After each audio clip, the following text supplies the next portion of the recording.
যাদের হৃদয়ে আছে আল্লাহর ভয় তারা কভু পথ ভুলে যায় না। আল্লাহর ভয় ছাড়া এই দুনিয়ায় কারো কাছে কোনো কিছু চায় না।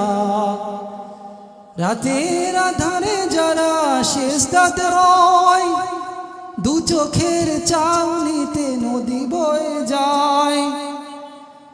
ছলনার হাত ছানি যতই আসুক, ছলনার হাত ছানি যতই আসুক, পিছনে ফিরেও সে তাকায় না। আল্লাহর ভয় আনতে হবে মুসলমান ভাইরা আমার। এরা ইসলাম সমর্থন করে না। আপনার পার্শ্ববর্তী কেউ যদি অপরাধ করে তাকে বুঝান, আস্তে আস্তে কন্ট্রোল করেন। অত্যাচার করে তার উপর চাপ প্রয়োগ করার ক্ষমতা ইসলাম আপনাকে দেয় নাই। যেখানে কোরআনের মাঝে আল্লাহ পাক রব্বুল আলামিন তিনটা স্তরে মদকে নিষিদ্ধ করেছেন, সেখানে আপনি কেন ইসলামের জন্য আপনি কোন স্কলার না হয়ে কেন মানুষকে অত্যাচার টর্চার করবেন? ইসলামের শিক্ষা কখনো দেয় না। যারা ইসলামের লিবাস পরে ইসলামকে কলুষিত করতে চায়, ওরা ইসলামের শত্রু। ওরা ইসলামের পোশাক পরে ইসলামকে পুরা বিশ্বের মাঝে নস্যাৎ করার চক্রান্ত করতে চায়। ওরা কখনো প্রকৃত মুসলমান নয়, ওরা লিবাসধারী মুনাফিক মাত্র। নাহমাদুহু ওয়া নাস্তাঈনুহু ওয়া নাস্তাগফিরুহু ওয়া নু'মিনু বিহি ওয়া নাতাওয়াক্কালু আলাইহি ونعوذ بالله من شرور أنفسنا ومن سيئات أعمالنا من يهده الله فلا مضل له ومن يضلله فلا هادي له ونشهد أن لا إله إلا الله وحده لا شريك له ونشهد أن سيدنا وسندنا وحبيب طبيبنا وطبيب قلوبنا ومولانا محمدا عبده ورسوله الذي أرسله بالحق بشيرا ونذيرا وداعيا إلى الله بإذنه وسراجا منيرا وقال تعالى في كلامه المجيد يا أيها الذين آمنوا إنما الخمر والميسر والأنصاب والأزلام رجس من عمل الشيطان فاجتنبوه لعلكم تفلحون وقال رسول الله صلى الله عليه وسلم كل مسكر خمر وكل خمر حرام رہے میرے مسکن حواری کعبہ بنے میرے مدفن دیار مدینہ بلغ العلا بکمالہ کشف الدجى بجمالہ حسنت جميع خصاله صلوا عليه وآله محترم মুআজ্জাজ উপসী জামে মসজিদ কর্তৃক আয়োজিত 11তম বাৎসরিক ওয়াজ মাহফিলের সম্মানিত সভাপতি এবং আমার সামনে উপবিষ্ট সবুজ বাংলার বিভিন্ন অঞ্চল থেকে আগত মুসলমান দিনী ভাইরা, পর্দানিশীন মা ও বোনেরা, সকলকে আন্তরিক ধন্যবাদ জানিয়ে আমি আজকে আপনাদের সামনে পবিত্র কুরআনুল কারীমের থেকে একখানা আয়াত পেশ করেছি এবং রাসূল আকরাম সাল্লাল্লাহু আলাইহি ওয়াসাল্লামের হাদিসের ভান্ডার থেকে একখানা হাদিস পেশ করেছি। আল্লাহ পাক রব্বুল আলামিন তৌফিক দান করলে উক্ত বিষয়ের উপর সামান্য কিছুক্ষণ আলোকপাত করার চেষ্টা করব ইনশাআল্লাহ। আল্লাহ পাক রব্বুল আলামিন এই আলোচনার মাধ্যমে আমাদের সকলের ঈমানের জজবা পয়দা করুক। পাশাপাশি আমরা সকলে মহান আল্লাহর শুকরিয়া জ্ঞাপন করি আলহামদুলিল্লাহ। সম্মানিত ভাই ও বোনেরা, আপনাদের মাঝে আমি একখানা আয়াত পেশ করেছি। বিধর্মীরা যখন মুসলমানদের ঈমানকে হরণ করতে চায়, মুসলমানদেরকে যখন আস্তে আস্তে করে তাদের ভিতরে নিয়ে যেতে চায়, মুসলমানদেরকে আল্লাহর নাম ভুলিয়ে দেওয়ার জন্য যত প্রকারের চক্রান্ত আছে, এই চক্রান্তে যখন বিধর্মীরা লিপ্ত হয়, তাদের সর্বপ্রথম টার্গেট হচ্ছে কিভাবে মুসলমানদের সাংস্কৃতিক অঙ্গনে বিধর্মীদের সংস্কৃতিকে এঁকে দেওয়া যায়। পাশাপাশি দ্বিতীয় টার্গেট থাকে কিভাবে মুসলমানদের শিক্ষাঙ্গনকে ভেঙে চুরে চুরমার করে দেওয়া যায়। এই যে বিধর্মীদের টার্গেটের ফাঁদে আজকে আমাদের যুব সমাজ, ইয়াং জেনারেশন থেকে শুরু করে পুরা বাংলাদেশের বিভিন্ন মানুষ তাদের ফাঁদে পড়ে আমরা ঈমান যেভাবে নষ্ট করে ফেলছি, পাশাপাশি দুনিয়াবি আমাদের জীবনের অনেক প্রকারের ক্ষতি সাধন হচ্ছে। আমাদের শারীরিক ক্ষতি, সমাজের ব্যাধি, সমাজ আক্রান্ত হচ্ছে। যে সমস্ত কার্যকলাপের মাধ্যমে তন্মধ্যে সবচাইতে বেশি গুরুতর হচ্ছে মাদক এবং জোয়া, যেটা বর্তমানে আমাদের সমাজে ক্রমশই বেড়ে চলছে, যার প্রাদুর্ভাব শুধুমাত্র শরীয়তপুর নয়, শুধুমাত্র ঢাকা সিটি নয়, সমগ্র বাংলাদেশ জুড়ে এই মাদকের কারণে মানুষের মস্তিষ্ক যেভাবে বিলীন হয়ে যায়, ঠিক তেমনিভাবে পারিবারিকভাবে বাবা মার সঙ্গে আচরণের যেমন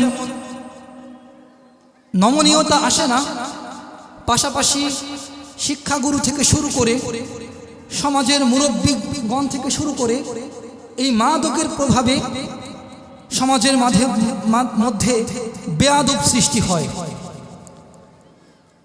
আপনারা লক্ষ্য করলে দেখবেন, ইসলাম আসার আগেও এই মাদক পুরো বিশ্বের মাঝে অধিক প্রচলিত ছিল। রোম সাম্রাজ্য থেকে শুরু করে পুরা গোটা বিশ্ব বাদশারা এই সমস্ত মদ্যপানের মাধ্যমে মানুষকে ইনভাইটেশন করত, দাওয়াত দিত। আর এই মদ্যপান ইসলাম গ্রহণ করার পরেও সঙ্গে সঙ্গে নিষিদ্ধ হয় নাই। এটাকে তিনটা স্তরে আল্লাহ পাক রব্বুল আলামিন নিষিদ্ধ করেন। আর এই নিষিদ্ধতার মাধ্যমে আল্লাহ পাক রব্বুল আলামিন মুসলমানদেরকে বুঝান, ইসলাম কখনো টর্চার করে, ইসলাম কখনো অত্যাচার করে ইসলামকে কায়েম করা যায় না। সন্ত্রাসবাদের মাধ্যমে ইসলাম কখনো কায়েম হয় নাই। সুতরাং বিধর্মীরা আমাদের মুসলমানদেরকে যে জঙ্গি তকমা দিয়ে তাদের বিভিন্ন প্রকারের সাংস্কৃতিক ঢুকিয়ে আমাদের নামে অপবাদ এঁকে দেয়, পাশাপাশি ওদের দোষগুলাকে আমাদের কাঁধে চাপিয়ে দিয়ে মুসলমানদের বিরুদ্ধে ষড়যন্ত্রে লিপ্ত হয়ে আছে পুরা বিশ্ব। আজকে আপনি যদি বহির্বিশ্বের দিকে তাকান, ইটালি বলেন, ইউরোপ বলেন, কানাডা বলেন, বিশ্বের বহুল প্রচলিত যে সমস্ত কান্ট্রিগুলো আছে, তাদের আয়োজনের প্রধান কার্য থাকে হচ্ছে মদ্যপান। মদের মাধ্যমে তারা অন্য দেশের রাষ্ট্রদূতদেরকে স্বাগত জানানো হয়। এভাবে করে ঈমান, মুসলমানের ঈমানকে যেভাবে হরণ করছে ইয়াং জেনারেশনের মাধ্যমে, এভাবে করে আস্তে আস্তে তাদের বুদ্ধি, তাদের মস্তিষ্ককে ধ্বংস করে ফেলছে। মুসলমান ভাইরারে আমার, আল্লাহ পাক রব্বুল আলামিন পবিত্র কুরআনুল কারীমের মাঝে ইরশাদ করেন, আল্লাহ পাক রব্বুল আলামিন তিনটে স্তরে মদকে হারাম ঘোষণা করেন। যখন মক্কা নগরীতে ইসলাম গ্রহণ করার পরেও পুরো আরব সমাজে মদ্যপান চলত। ওই সময় আরব সমাজে ছিল জাহিলিয়া যুগ, আইয়ামে জাহিলিয়া। বিভিন্ন প্রকার সন্তানদেরকে জীবিত দাফন করা হইতো। আরব সমাজে চলতো অত্যাচার নিপীড়ন।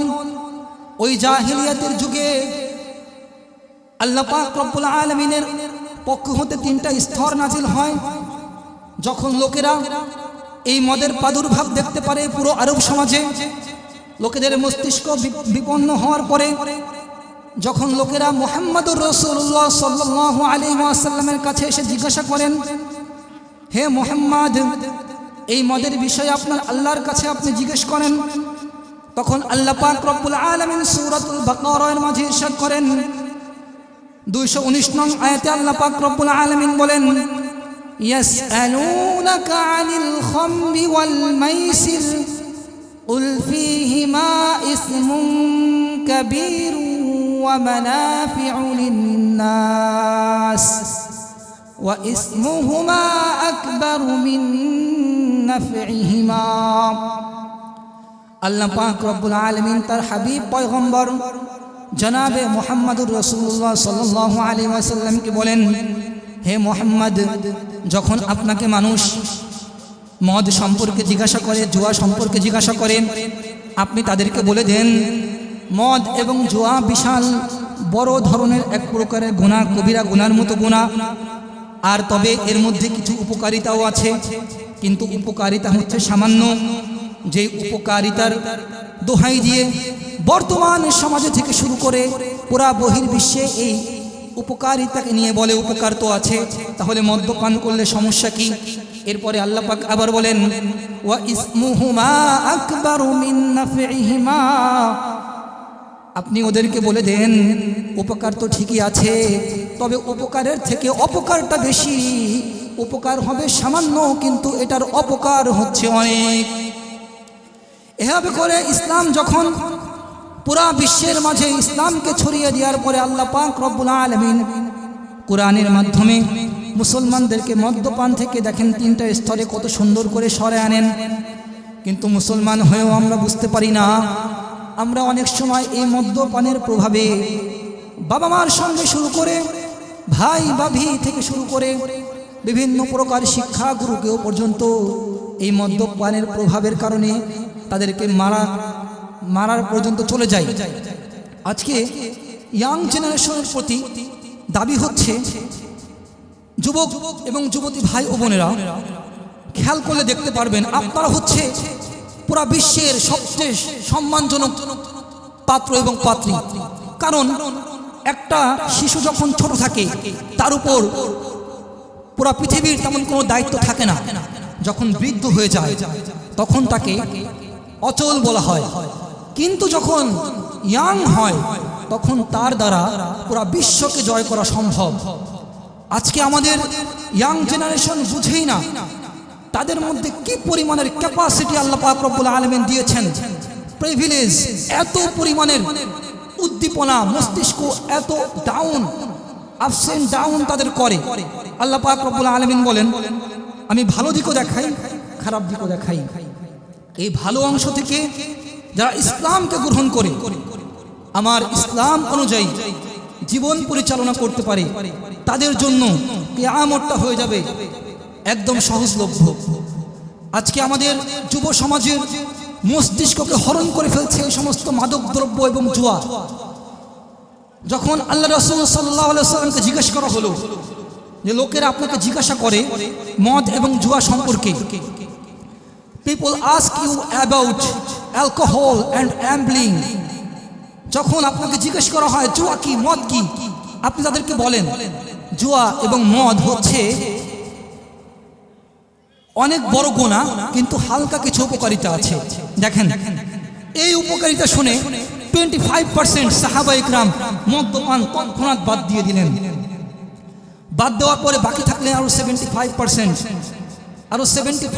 যে মুসলমানরা বাকি ছিলেন তারা তখনও পর্যন্ত মদ্যপানে ব্যস্ত। মদ্যপান করার কারণে তাদের ঈমান আমল হরণ হয়ে যাচ্ছিল। এভাবে করে কিছুদিন পরে যখন সাহাবায়ে ইকরাম একটি নামাজে উপস্থিত হলেন, নামাজের মাধ্যমে মুহাজির এক সাহাবী নামাজ পড়ার মাধ্যমে এক জায়গা থেকে অন্য জায়গা চলে গেলেন। অর্থাৎ এই মদের প্রাদুর্ভাব এত বেশি, এই মদ্যপান করার কারণে মানুষ মাতাল পর্যন্ত হয়ে যায়। এই মদ্যপান করার কারণে মানুষের চেহারার বিস্তিষ্ক একদম অন্যমনস্ক হয়ে যায়। এই মদ্যপান করার কারণে তার বাবার যদি কোটি টাকার সম্পত্তিও থাকে, তাকে ঘৃণ বস্তু হিসাবে সমাজে তার পরিচয় হয়। সমাজে যদি কোনো ব্যক্তির লক্ষ কোটি টাকা দামের অনেক সম্পত্তি থাকে, কেউ যদি শিল্পপতিও হয়, দেখবেন সমাজের মাঝে হয়তো তার সম্মানে মানুষ তার সন্তানকে বাবা বাবা করে ঠিকই ডাকে, কিন্তু বাড়িতে পৌঁছানোর পরে বলে অমুকের সন্তান ঠিকই মানুষ টাকা হয়েছে ঠিকই, কিন্তু ওই সন্তানকে মানুষ করতে পারে নাই। আর খারাপ ভাষায় বললে বলে ইয়াবাখোর, গাঁজাখোর, ড্যান্ডিখোর, এই সমস্ত উপমা দেওয়া হয়। সম্মানিত মুসলমান ইকরাম, কথাগুলো বোঝার চেষ্টা করেন। সময় সংক্ষিপ্ত থাকার কারণে সম্পূর্ণ ইতিহাস উপস্থাপন করা সম্ভব নয়। একটি অংশ আপনাদের মাঝে উপস্থাপন করেছি। 2 নম্বর টপিকে যখন এভাবে করে মুহাজিরগণ পুরা বিশ্বের মাঝে ইসলামের সৌন্দর্য ছড়িয়ে দিতে শুরু করলো, তখন আল্লাহ পাক রব্বুল আলামিন আবার আয়াত নাযিল করলেন। সূরা নিসার মধ্যে আল্লাহ পাক রব্বুল আলামিন বলেন, ইয়া আইয়ুহাল্লাযীনা আমানু লা তাকরাবুস সালাতা ওয়া আনতুম সুকারা হাত্তা তা'লামু মা তাকুলুন। আল্লাহ পাক রব্বুল আলামিন বলেন, হে ঈমানদারগণ, তোমরা নেশাগ্রস্ত অবস্থায় কখনোই নামাজের ধারে কাছেও যেও না, নিকটবর্তীও হও না। কারণ যখন একজন মানুষ নেশাগ্রস্ত অবস্থায় থাকে তখন সে আবোল তাবোল বলতে থাকে, আর এই নেশার কারণে মানুষ তার মস্তিষ্ককে নষ্ট করে ফেলে। এই জেনার মাধ্যমে, নেশার মাধ্যমে মানুষ জেনার গুনাহ পর্যন্ত করতে আগ্রহ হয়ে যায়। কে বাবা, কে মা, কে ভাবি, কে বোন, এই পর্যন্ত হেদায়েত জ্ঞান থাকে না। আপনারা যদি লক্ষ্য করে থাকেন, নেশার প্রাদুর্ভাবের কারণে কমিশনারের মেয়ে পর্যন্ত ঐশী রহমান তৈরি হয়েছে, কিন্তু মাদ্রাসার শিক্ষার মধ্যে এখনো পর্যন্ত ঐশী রহমানের মতো এমন কুলাঙ্গার কখনো তৈরি হয় নাই। কিছুদিন আগের ক্লিপ ভাইরাল, ঢাকার অনেক নামকরা এলাকা গুলশানের মতো জায়গায় বড়লোকের কন্যা মদ্যপান করে আবোল তাবোল বলতে থাকে। শিক্ষাঙ্গনে যদি আপনার কন্যাকে এই সমস্ত মাতলামি করতে শিখায়, তাইলে ওই সমস্ত শিক্ষাকে বৃদ্ধাঙ্গুলে দেখিয়ে নীতি নৈতিকতা আগে শিখে তারপরে আপনার উচিত আপনার সন্তানকে পরিপূর্ণ শিক্ষাদানে নিয়োজিত করা, নবীর সিরাত পাঠ করানো। সুতরাং মদ্যপান আস্তে আস্তে কখনো একবারের জন্য বাদ হয় নাই, 3টা ধাপে মদ্যপানকে আল্লাহ পাক রব্বুল আলামিন বাদ দিয়েছেন। কত সুন্দর ধর্ম, হোয়াট এ রিলিজন, আপনি চিন্তাই করতে পারবেন না, এত সুন্দর ধর্ম দিয়েছে আল্লাহ পাক রব্বুল আলামিন। আল্লাহ পাক রব্বুল আলামিন বলেন, ইন্নাদ-দীনা ইনদাল্লাহিল ইসলাম, পুরা পৃথিবীর মধ্যে একমাত্র মনোনীত ধর্ম হচ্ছে ইসলাম। ইসলাম ছাড়া আল্লাহ পাক রব্বুল আলামিনের কাছে আর কোনো ধর্ম গ্রহণযোগ্য নয়। সম্মানিত ভাইরা আমার, in the day of judgement, কাল কিয়ামতের ময়দানে যখন আল্লাহ পাক রব্বুল আলামিন আপনাকে জিজ্ঞাসা করবেন, আপনার সন্তানকে আপনি কেন কোরআন অনুযায়ী চলেন নাই, আপনার সন্তানকে কেন আপনি কোরআনের শিক্ষা দেন নাই, তখন কিন্তু আপনি ধরা খেয়ে যাবেন। আর বর্তমান সময়ে তো আমরা নেশা দ্রব্যের বিভিন্ন নামকে অনুকরণ করে গিয়েছি।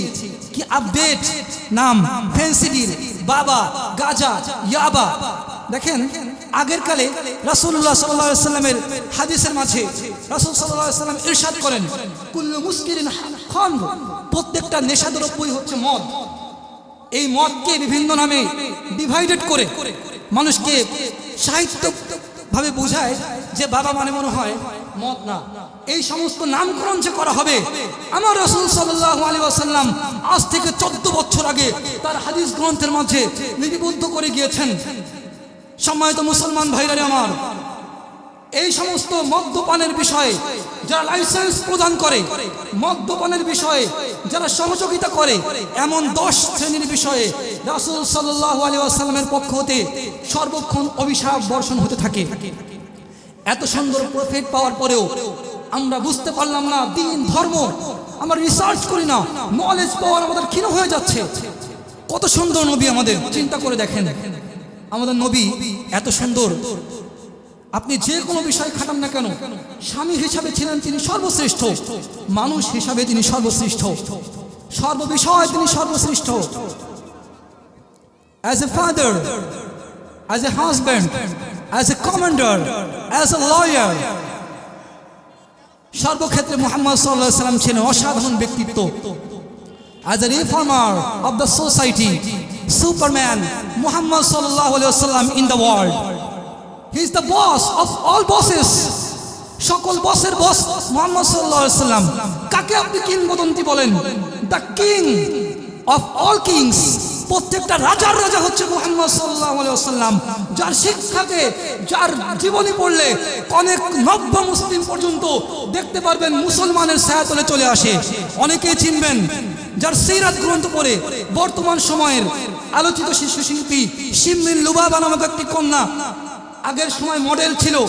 আল্লাহ পাক রব্বুল আলামিন হিদায়াত দান করেছেন। দেখেন কত সুন্দর ধর্ম, কত সুন্দর সিরাত। একজন পড়ার কারণে হয়ে গেছেন হিদায়াত প্রাপ্ত, আর একজন মদ পান করার কারণে হয়ে গিয়েছেন ঐশী রহমান। দেখেন সারা জীবন অন্যায় করার পরে একবার ভালো কাজ করে এক মহিষী নারী হয়ে গিয়েছেন পুরো পৃথিবীর জান্নাতি নারী। আবার সারা জীবন ভালো কাজ করেও আপনারা সবাই চিনবেন, ইন্টারমিডিয়েটে পড়া হয় মাদার তেরেসা নামক একটা নারী, কিন্তু সে ঈমান আনে নাই। সারা জীবন সমাজ কর্ম করার পরেও, রাস্তাঘাটের উন্নয়ন করার পরেও তার জন্য জাহান্নাম। পক্ষান্তরে দেখতে পারবেন সারা জীবন অন্যায় করার পরেও, সারা জীবন অন্যায় করার পরেও মাত্র একটা সময় বিলাইকে পানি পান করার কারণে সে ইসলামের ছায়াতলে আসে এবং আল্লাহ পাক রব্বুল আলামিন তাকে জান্নাত নসিব করান। সুতরাং যুবক ভাইরা আমার, সময় আছে। আপনি কত অন্যায় করেছেন, কিছুই করেন নাই। আমার আল্লাহ তো রহমান রহিম, হাজার অন্যায় করার পরেও আল্লাহ মাফ করে দেয়, 100 খুন করার পরেও আল্লাহ মাফ করে দেয়। তওবা করতে হবে, ফিরে আসতে হবে, বুঝার পরেও বুঝতে হবে। আপনার জ্ঞান শক্তিকে বাড়ান, আপনার মেধাকে ইসলামের মধ্যে ধাবিত করেন। আপনার প্রফেট যার বিষয় বাইবেল বলে, যার বিষয় সনাতনী ধর্মরা বলে, যার বিষয় প্রত্যেকটা গ্রন্থ বলে যে এই পৃথিবীর সর্বশ্রেষ্ঠ মানুষ, তার আদর্শ পেয়েও আপনার আদর্শিত হতে পারলাম না, এর থেকে বদনসিব আর হতে পারে না। Bad luck for me, bad luck for my country, all people. আজ দুঃখ ভারাক্রান্ত হৃদয়ে বলতে হয়, পুরো বিশ্বের মাঝে মাদককে যেভাবে ছড়িয়ে দেওয়া হচ্ছে, যেভাবে আমদানি করা হচ্ছে, যেভাবে মাদক দ্রব্য প্রত্যেকটা সন্তানের হাতে হাতে পৌঁছে দেওয়া হচ্ছে, এর মাধ্যমে সমাজের যেমন বিশৃঙ্খলা হচ্ছে, তেমনি হবে সমাজের মধ্যে আহাজারি, সমাজের মধ্যে খুন ধর্ষণ বেড়ে চলছে। বের হয়ে আসতে হবে, বুঝতে হবে, ইসলামী শিক্ষা নিতে হবে। আসুন না, কত মাদক সেবনকারী তো ইসলামের সৌন্দর্য শুনে ইসলাম গ্রহণ করেছে, আপনি কেন নয়? আসুন না, ইসলাম জানুন না, যদি ভালো না লাগে পড়েন না, নো অবজেকশন। দাওয়াত দিচ্ছি প্রত্যেকটা ইয়াং জেনারেশন, যুবক ভাই ও বোনদেরকে। আজকাল কষ্টের বিষয় হলেও সত্য, বাসা যেহেতু ঢাকাতে, বেইলি রোডে যাওয়া আসা হয় প্রতিনিয়ত। রমনা পার্কের অপোজিট সাইডে মেয়েরা পর্যন্ত স্মোক করে। কি ডেঞ্জারাস অবস্থা আমাদের সমাজের। আজকে নিজেকে মুসলমান বলতে কষ্ট হয়। রাসূল সাল্লাল্লাহু আলাইহি ওয়াসাল্লামের ইতিবাচক কথাকে আমরা নিতে পারি না। অলওয়েজ কাম ব্যাক পজিটিভ, যিনি সবসময় ইতিবাচক কথা বলতেন, নট গেট ব্যাক নেগেটিভ, যিনি কখনো নেতিবাচক কথা বলেন নাই, আজকে তার বিরুদ্ধে কথা বলছেন, তার বিরুদ্ধে আন্দোলন করছেন। কি অবস্থা! পুরো বিশ্বের মাঝে তাকে নিয়ে গালি দিলে কেউ দাঁড়া হয় না, কেউ তার বিষয়ে ভাবে না। এটা আমাদের মনস্তান্ত্রিক সমস্যা। যারা সত্যিকারের ইমানদার, যারা সত্যিকারের পরেশগার, তারা ভয় করে একমাত্র আল্লাহকে। ইন্নী আখাফুল্লাহ, আল্লাহর ভয় যার মধ্যে আছে, সে কখনো কুরআনের আঙ্গুলকে বৃদ্ধাঙ্গুলি দেখাতে পারে না। যাদের হৃদয়ে আছে আল্লাহর ভয়, তারা কভু পথ ভুলে যায় না। আল্লাহর ভয় ছাড়া এই দুনিয়ায় কারো কাছে কোনো কিছু চায় না। রাতের আধারে যারা সেজদাতে রয়, দু চোখের চাউনিতে নদী বয়ে যায়। ছলনার হাত ছানি যতই আসুক, ছলনার হাত ছানি যতই আসুক, পিছনে ফিরেও সে তাকাই না। আল্লাহর ভয় আনতে হবে। মুসলমান ভাইরা আমার, সন্ত্রাসবাদ, জঙ্গিবাদ এটা ইসলাম সমর্থন করে না। আপনার পার্শ্ববর্তী কেউ যদি অপরাধ করে তাকে বুঝান, আস্তে আস্তে তাকে কন্ট্রোল করেন। অত্যাচার করে তার উপর চাপ প্রয়োগ করার ক্ষমতা ইসলাম আপনাকে দেয় নাই। যেখানে কোরআনের মাঝে আল্লাহ পাক রব্বুল আলামিন 3টে স্তরে মদকে নিষিদ্ধ করেছেন, সেখানে আপনি কেন ইসলামের জন্য আপনি কোনো স্কলার না হয়ে কেন মানুষকে অত্যাচার টর্চার করবেন? ইসলাম এই শিক্ষা কখনো দেয় না। যারা ইসলামের লিবাস পরে ইসলামকে কলুষিত করতে চায়, ওরা ইসলামের শত্রু। ওরা ইসলামের পোশাক পরে ইসলামকে পুরা বিশ্বের মাঝে নস্যাৎ করার চক্রান্ত করতে চায়। ওরা কখনো প্রকৃত মুসলমান নয়, ওরা লিবাসদারি মুনাফিক মাত্র। সম্মানিত উপস্থিতি, সময় কম, ফিনিশিংয়ে দেখেন।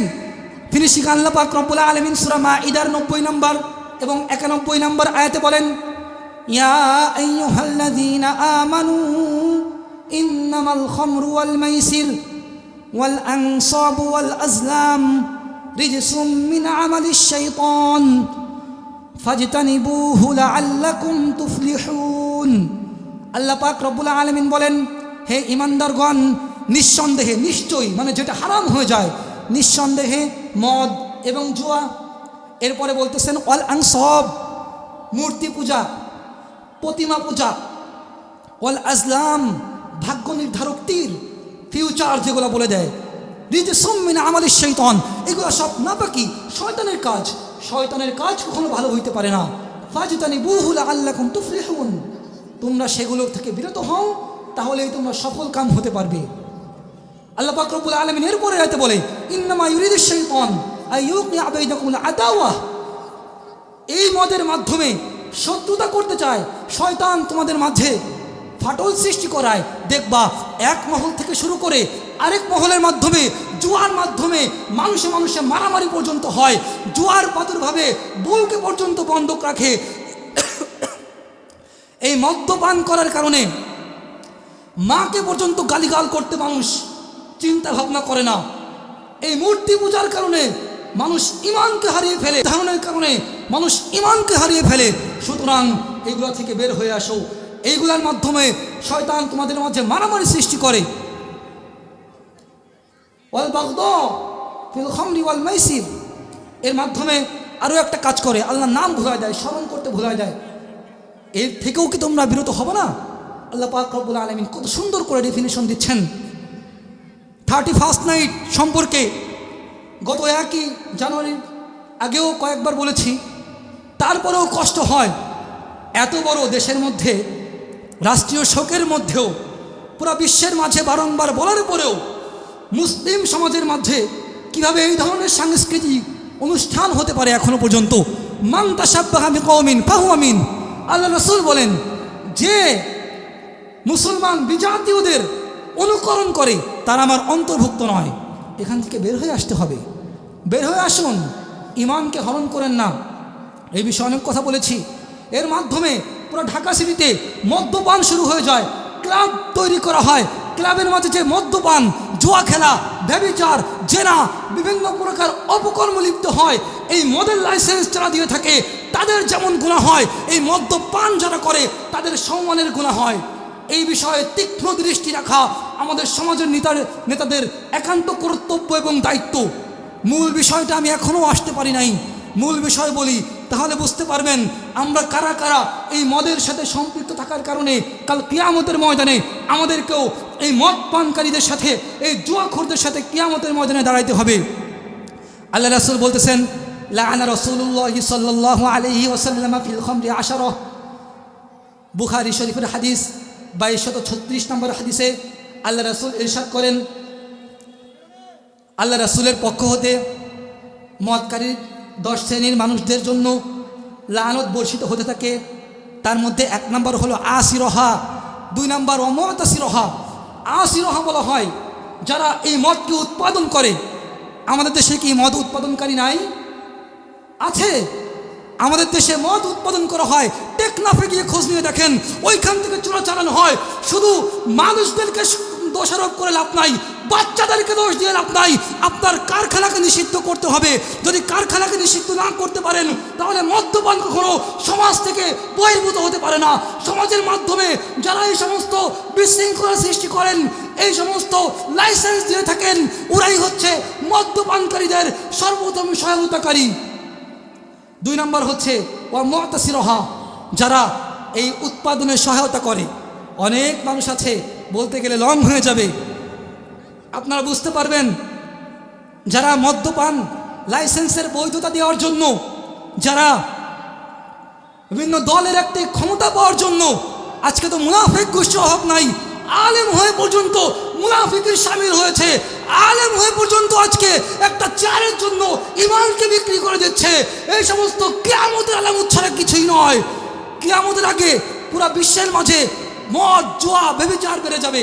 ছোটবেলায় যখন ছোট ছিলাম তখন জানতাম এই মদ্যপান করা হয় ইউনিভার্সিটিতে, বড় বড়রা করে। এখন কষ্টের বিষয়, স্মার্টফোনের মাধ্যমে ছেলেদেরকে স্মার্ট বানানোর কারণে ছেলেদের ঈমানকে নষ্ট করা হচ্ছে। স্মার্ট তো হচ্ছেই না, বরঞ্চ আপনার সন্তান এই স্মার্টফোনের মাধ্যমে প্রতিদিন আনস্মার্ট হয়ে যাচ্ছে। বয়স হওয়ার আগেই বাচ্চা কান্না করলে কেন বাচ্চাকে দিতে হবে ফোন? এটা ইহুদিদের চক্রান্ত, সাংস্কৃতিক অঙ্গনে আঘাত। বোঝার চেষ্টা করেন, আপনার বাচ্চার ক্ষতি মানে আপনার ক্ষতি। সেদিন আসার সময় এক ভদ্রলোক, অনেক নামি দামি মানুষ, ধরে জড়িয়ে কান্না করে দিলেন, তার সন্তান মানুষ হয় নাই। এই মদ্যপানের কারণে তার সন্তান বেরাস্তায় চলে গিয়েছে। বলল, কি করব বাবা, একটি মাত্র সন্তান, কিছু করার নাই, যা চাইছে তখন তাই দিছি। মনে রাখবেন, 1000 কোটি টাকা থাকলেও সন্তানকে কষ্ট দিয়ে যদি আপনি বড় না করেন, তাহলে ওই সন্তান বড় হয়ে সবসময় বিধর্মীদের আনুগত্যই করবে। সময় সংক্ষিপ্ত থাকার কারণে সম্পূর্ণ কথা বলার সুযোগ হচ্ছে না। 10টি টপিক বলে গিয়েছিলাম, সংক্ষেপে বলে যাচ্ছি। এই 10টি বিষয় যারা যারা মদ্যপান করলে গুনাহগার হবেন। 1 নম্বর হচ্ছে আসিরহা, যারা মদ্যপানের উৎপাদনকারী। 2 নম্বর হচ্ছে অমতাসিরহা, যারা এই মদ্যপানকে সহায়তা করে। 3 নম্বর শারিবাহা, যারা মদ্যপান করে। 4 নম্বর হামিলাহা, যারা মদ বহন করে। 5 নম্বর ওয়াল মাহমুলাতা ইলাইহি, যারা মদ বহনে সহযোগিতা করে। 6 নম্বর হচ্ছে ওয়াসাকিয়াহা, যারা মদ পরিবেশন করে। 7 নম্বর ওয়াবাইআহা, যারা মদ বিক্রি করে। 8 নম্বর ওয়াকিলা সামানিহা, যারা মদের অর্থ আদান প্রদান করে। 9 এবং 10 হচ্ছে যারা এটা ক্রয় করে এবং ক্রয় করতে সাহায্য করে।